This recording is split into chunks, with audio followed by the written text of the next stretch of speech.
and welcome. It's another Confessions podcast from Radio 2. Thank you for downloading us and letting us speak to you at a time of your convenience, which is kind of the way a podcast works, really. Anyway, here come the latest collection of terrible tales. What have we got here? Check out the alliteration. All done by Fiona, who kind of, she's new to this. Well, actually, she used to do it a lot, but she's forgotten how to do it, so we'll give her marks out of 10. Okay. We have a hand dryer horror.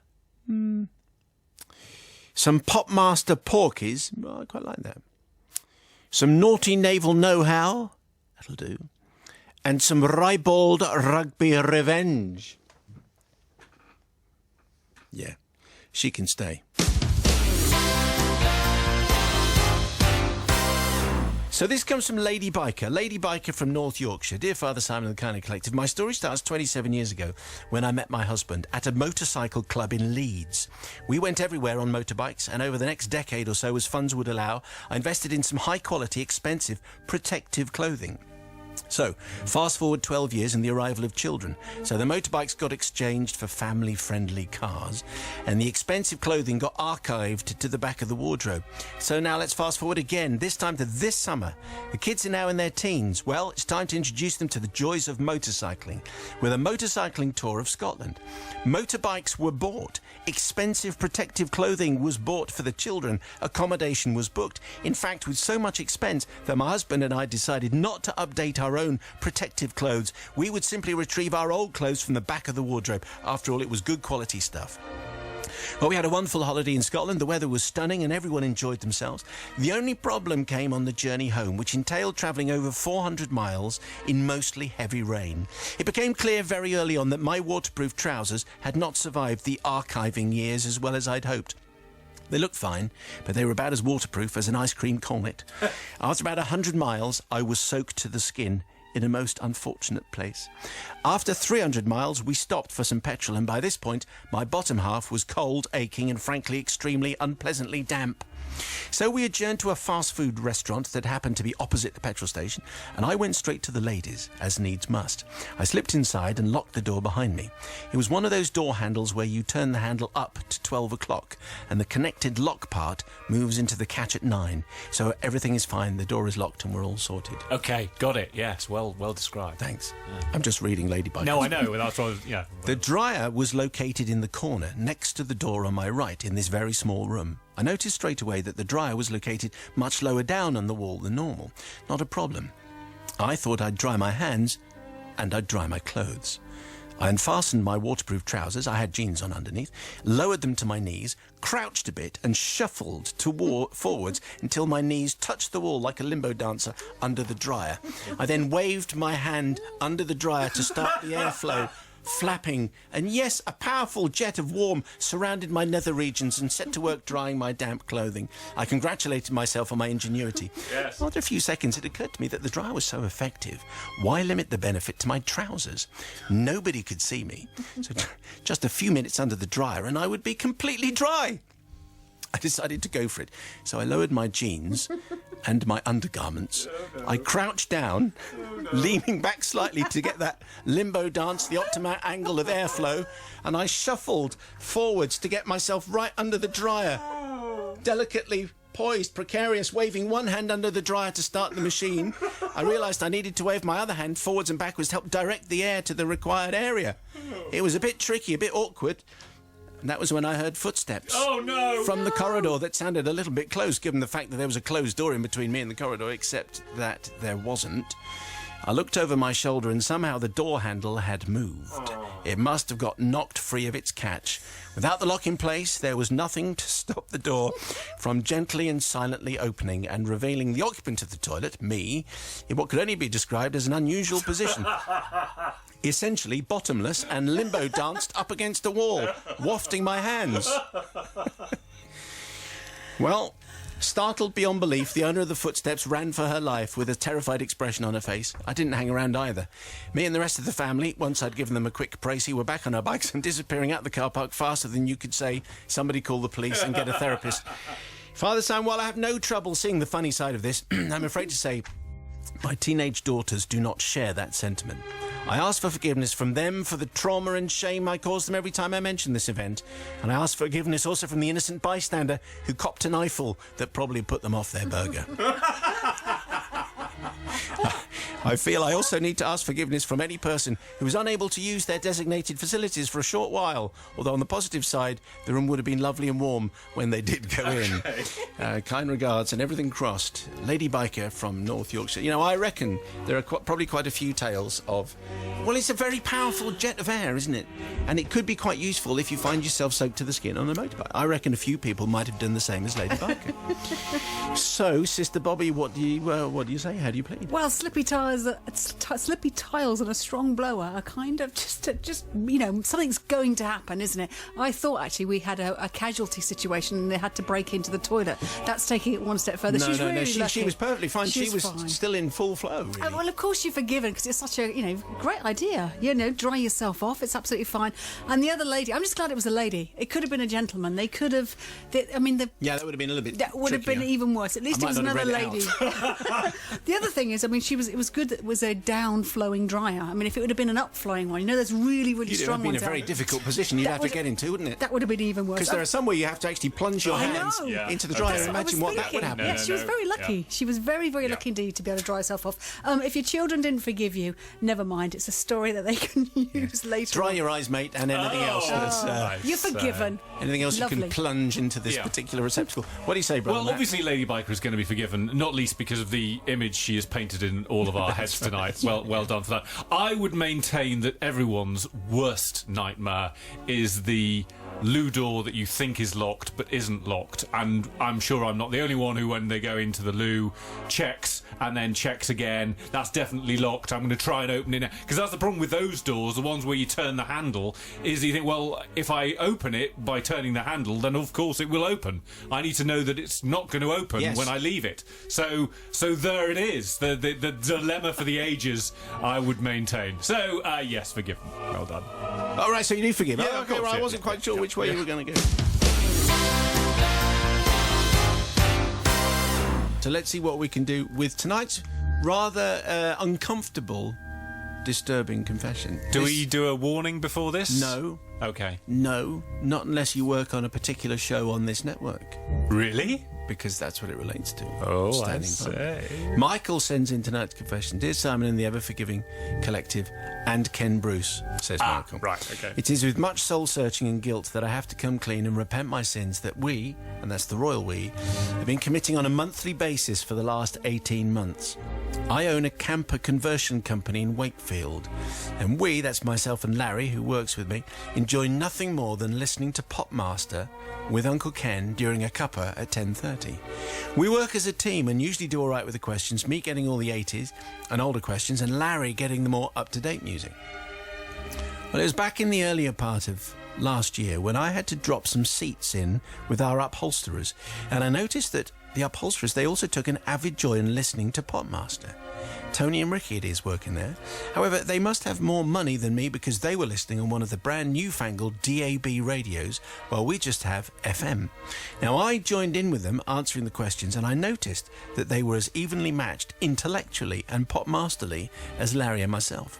The following day I had to phone Tony to check on a couple of things and could hear in the background that, like us, he was listening to Radio 2. However, on our FM radio, Steve Wright was talking, and on Tony's DAB radio, the song was still on. The delay was a good 15 seconds. And that's when my plan hatched. See, you're ahead of me. Yeah. You've worked out what's happening. We had been talking about a joint Christmas meal together. So I suggested, why not have a competition running between ourselves where every couple of weeks we phone each other and play against each other at Popmaster. The loser over the year pays for the Christmas night out. Well, the rules were clear. We would call each other, we'd put the phones on loudspeaker, and the first person to shout the answer would win the points. If it came to a tiebreaker, the person that got 3 in 10 won that particular day's Popmaster. Tony and Ricky were confident in their abilities, so we agreed to the wager.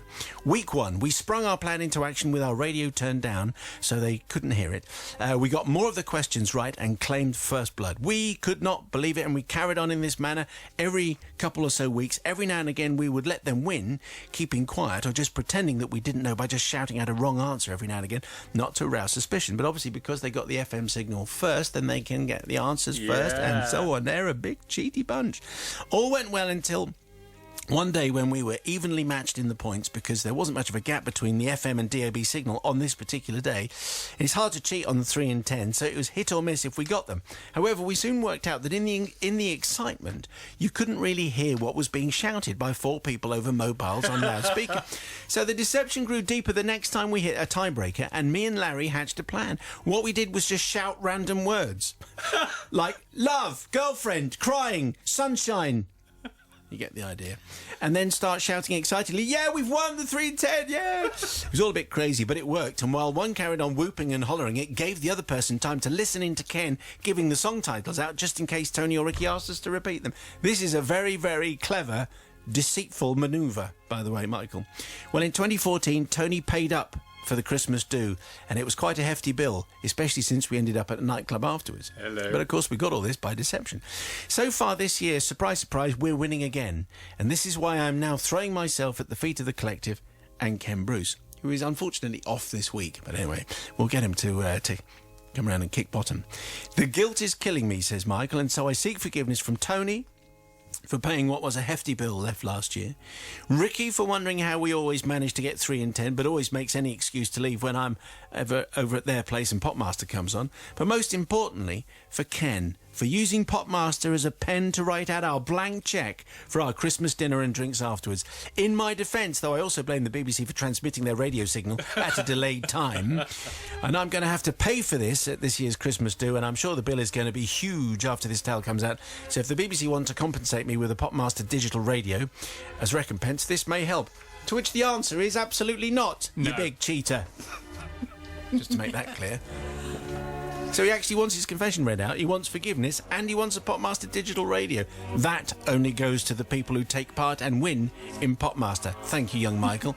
Anyway, it's quite, because there's a lot of people who regularly ask us about the difference between the FM and the DAB signal. If you're listening online, if you're listening off your computer, it's about a whole minute. 2 weeks. Yes, 2 weeks difference, so you can win. Think of all the quizzes you can win that way. Sister Bobby, what do you think about that? I love this because it's kind of deceitful, but it's not really. It's not really, and it's also really, really good fun. I have to say, it's inspired, and knowing Ken as we do, I can imagine. I don't like to speak for anyone, but I imagine he will secretly love this. And well done. I mean, I'm glad that there are. What I love is the kind of interneighbourly business relations that they're playing with each other at the the same time. It's great. And they get free. Go on. I get a free Christmas do out of it because they've been cheating. What I was going to say is you've still been cheating, though. You are forgiven as long as you pay for the dinner this year, and well done. Brother Matthew, what do you say here? Well, this is chimed in with my instinct that obviously the nation stops for Popmaster, because that's what I'm doing at 10:30 every morning. I have also tried to think, how can I turn this delay between the FM and the DAB to my advantage? And I've never been able to think of a way of doing it. And Michael has come up with an ingenious way, so he's definitely going to get forgiven for that. And obviously what's going to now happen is that the guys at the upholsterers are going to absolutely cream him at the Christmas party this year. Champagne He's going to all round. absolutely, and again, and another round. Oh, and another round. Yes, we will have a whiskey chaser and another round. So I am definitely going to forgive because they've got it coming this Christmas. Right, here's tonight's confession, which comes from Tony. Thank you very much indeed, Tony. Sister Bobby's in the house, by the way. She's just wandered in. Afternoon. Thank you. Evening. So, a bit of accent needed, but... Oh, yes. Just bear with me, all my right? favourite It's a one. juvenile American and an adult American, and I have to try and make Yes. Male or female? them both male. Dear... well, I don't know, it's the same voice, anyway, it doesn't really matter. Dear Father Simon, I'm hoping you and the clerical collection can absolve me of this sin, please. It's haunted me for many years. Could well have altered the transatlantic alliance between Britain and the US of A. I was serving in the Royal Navy in 1984. Normally, when I get to that point in a confession, it's already out because there are very few that actually make it through. Yeah. On one of our large but old guided missile destroyers, when we were lucky enough to visit the port of West Palm Beach, one of the richest, most exclusive areas in the whole of Florida. We berthed up opposite a palace belonging to one one of the other Kennedys, I forget who, and among several multi-million super yachts. Well, for the privilege of our luxury berth, we were expected to open our ship to visitors for a few hours each day, and I was volunteered to be one of the weekend tour group guides. I'm sure you'll appreciate, though, America, one of our allies, it was during the Cold War, kind of just about 1984, and everyone was very, very sensitive of unnecessarily making more information about equipment public knowledge. All of the guides had been briefed on how much we could say and what equipment we shouldn't discuss, and whole areas of the ship were closed off and were not included on the tour guide routes because, as you know, spies can be everywhere. I think we've all found that out. It was a beautiful, hot and sunny Florida day, and I was looking smart in my white tropical uniform.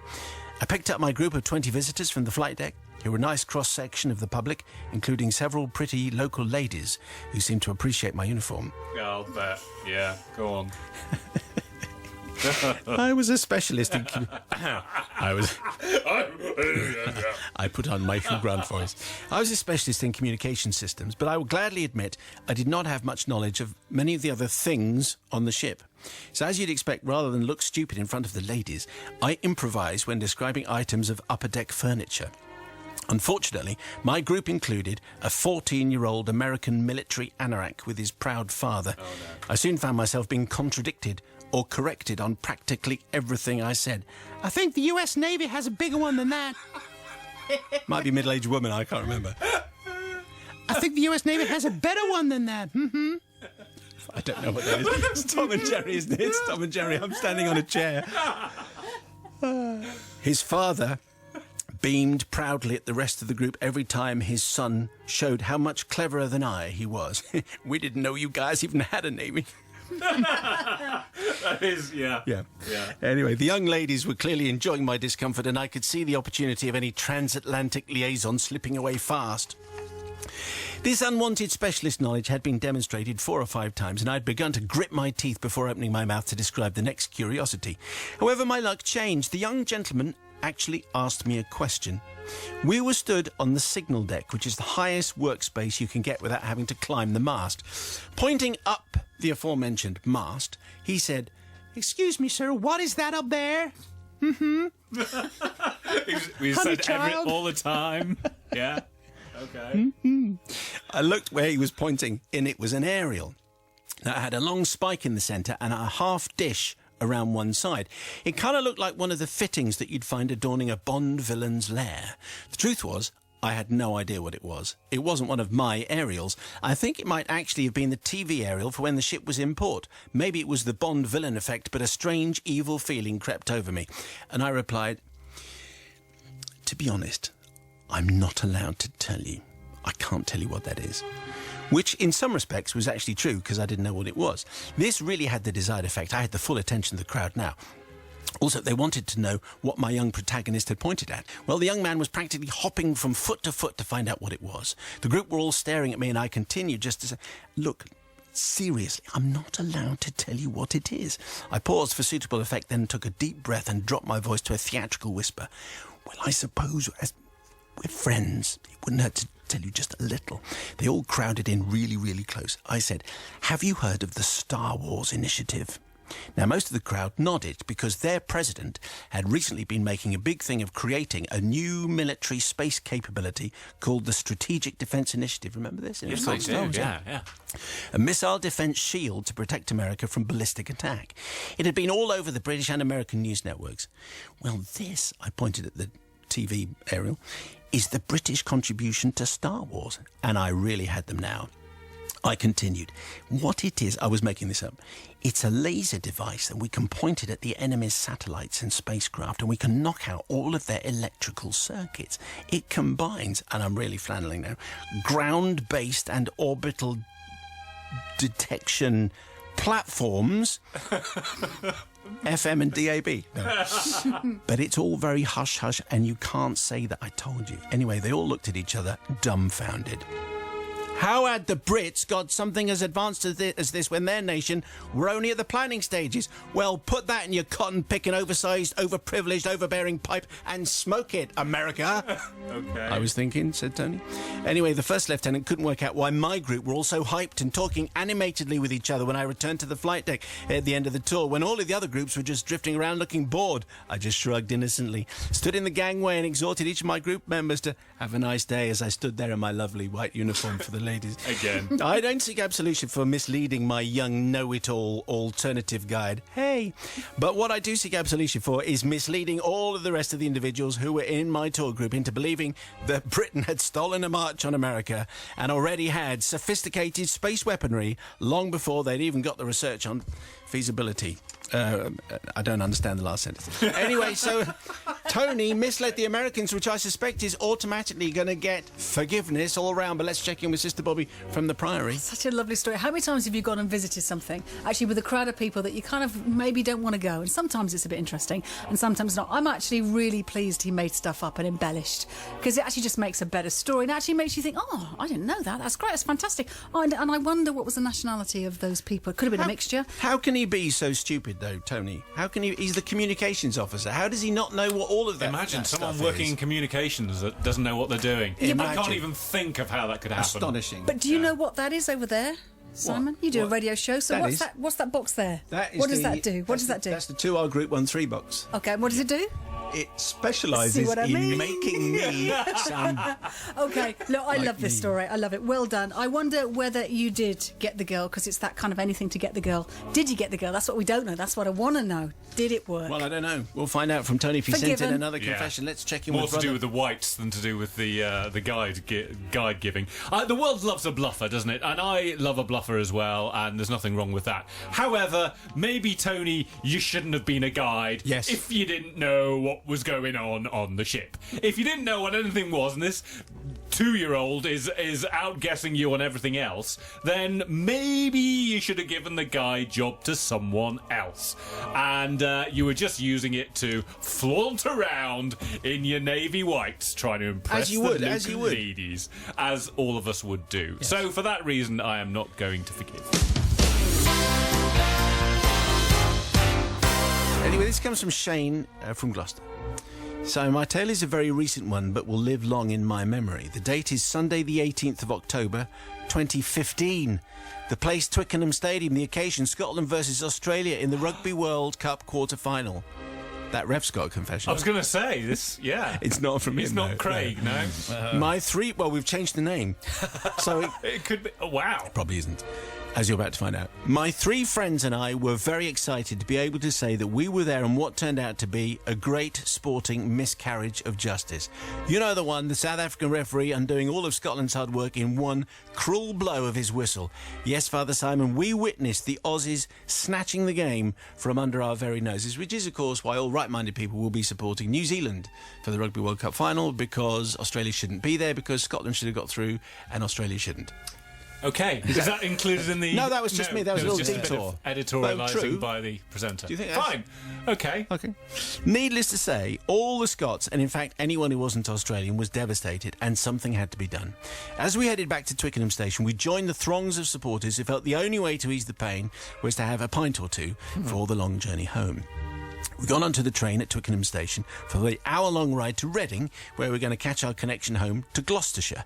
The train was the cross-country variety, with seats facing each other down the carriage, and needless to say, it was chaotic, with lots of people all scrambling to get onto an already crowded train. When we boarded, we managed to get a 4-seater, which happened to be next to the only toilet on the train. That's okay, we thought. It beats standing up for an hour. We'll sit here, it's fine. Just down the carriage was a large group of very noisy and, needless to say, very happy Aussie fans who just couldn't stop spouting off about how great they were and how much better than the Scots their team was on the day. Go on, listen, mate, you're losers, and all that. That was an Wow, Australian there's another voice. accent, ladies and gentlemen. It wasn't long before one of these Aussies needed the toilet. Now, the door was a large electric sliding door which could only be opened and closed by 2 buttons situated right next to my seat. As said fan approached, he fumbled for the button and the door slid open very slowly. As he went inside, I pressed the close button to shut the door behind him. Inside, there's a large lever clearly marked door lock, and the vacant light would come on outside when the lever was deployed. After a couple of minutes, the light goes out, the door slid open, and Bruce went back towards his mates. It wasn't long before Aussie fan number 2 headed our way, and as he approached, I helpfully, again, pressed the open button, and as he entered, pressed the close button behind him. What a gent I am, I thought. But this time, no vacant light came on. It was at that moment that my plan dawned on me. Could I really have the power to humiliate this poor guy in front of a carriage of Scottish fans who needed some serious cheering up? Well, the answer to that was yes. After about 20 seconds, which I thought was about enough time for Bruce 2 to get himself into position and begin his business, Having a Bruce. Yeah. I hit the open button, and to my great amusement, the door started to slide open to reveal the poor chap standing over the loo with his head and one arm against the wall, trying to steady himself, but he was in full flow. Okay. "Stuth, mate, what's happening?" Oh, no. he says in his Australian accent. I heard him exclaim as he was looking around for the button to shut the door again, but this button was unfortunately on the back wall and out of reach, and he couldn't halt his action and remain on his feet as he tried to counteract the rocking of the train. Messy. He had to stay, doing what he needed to do. Red face, he emerged muttering something about the dodgy door, which seemed to have some kind of malfunction. Well, a couple of minutes later, the next Australian came our way, and we repeated the whole process. I kindly opened the door then closed, there was no vacant light comes on, I opened the door somewhat prematurely to reveal another Aussie, completely lost for words. God blimey, mate, and so on. Give up trying. Move on. The toilet door was on a 45-degree angle to the carriage, so these poor guys were in full view of the rest of the train, and there really was nowhere to hide. I feel I managed to lighten the mood somewhat for all those supporting the losing team, although actually they should have won. But I did feel a tiny bit guilty for the 6 Australians who I managed to knock down a peg or two with this in mind. So they obviously just came up one after one, do that, one after the other, do that. Thanks very much indeed. Yeah. They just didn't learn. I hope you'll look kindly on my actions and see that the only damage caused was to the dignity of Bruce's 1, 2, 3, 4, 5, 6, 7. Well, I would say, that's interesting. Fair play, really. Let's see what Sister Bobby makes of it all. I think I might be the only one that's really uncomfortable with this, because let's face it. Oh, come on. No, it wasn't his decision, was it? It was the referee's decision.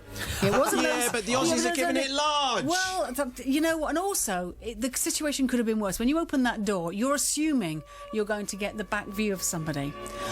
Obviously you might not. have got a different view, and also you're also assuming that the rest of the carriage wanted to see. It might be funny for you. There might have been a whole very different group of people. Trust me, it was funny for everybody. Do you know what? I actually think it might not have been. You get a chance to laugh at an Australian. Do you know what with his... Anyway. Yes. Anyway. You don't need... We've painted that picture ourselves. No, I don't agree. I think you're not forgiven. I think it was really, really, really mean. Really, really, really mean. And, not very mature. And if I'd have been on that train, I'd have been really cross, and I'd have gone and stood and told them. I would have been very, very cross. Well, thank heavens you and I weren't don't there. mind if I'm the only one. There you go.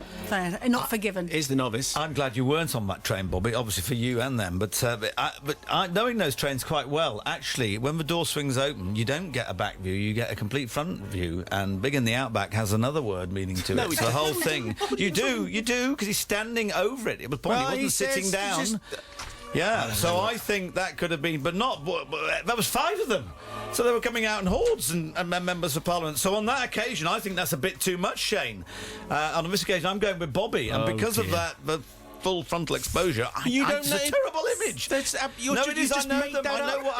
use them regularly. Entirely made he was that up. standing up, and he's obviously... It's quite clear from Shane's reaching behind him for his back to turn it off. I'm going to fade. We clearly it out need now. the floor plan for the train, don't we? And then we can settle this definitively. This is our second Ludor confession. It is. And it once again plays to my my thought that we all have this concern when we go into lose, that the door hasn't completely shut. How do I make sure it's shut? You I pull the open it. lever up. Well, yes, but then apparently with the buttons in the buttons in the If you lose pull the in lever up, and you can't. then maybe it's red, fine. maybe it's green. Who knows? All you need, It's the all you need is a buttons. brain. Yes, but it's very difficult, and particularly when you've had a little bit to drink. So I'm going to go with Bobby on this one. I am not going to forgive either, because I absolutely I'm particularly for her reaction, which was the best bit of the confession. Mayo. Yeah, well, unfortunately, my vote counts for 4. Oh, really? Does it? Oh, right. Anyway, no, of course it Apparently. doesn't, because it's the people's verdict that counts. And do you forgive Shane from Gloucestershire, yes or no? I suspect you do, but maybe I'm entirely wrong.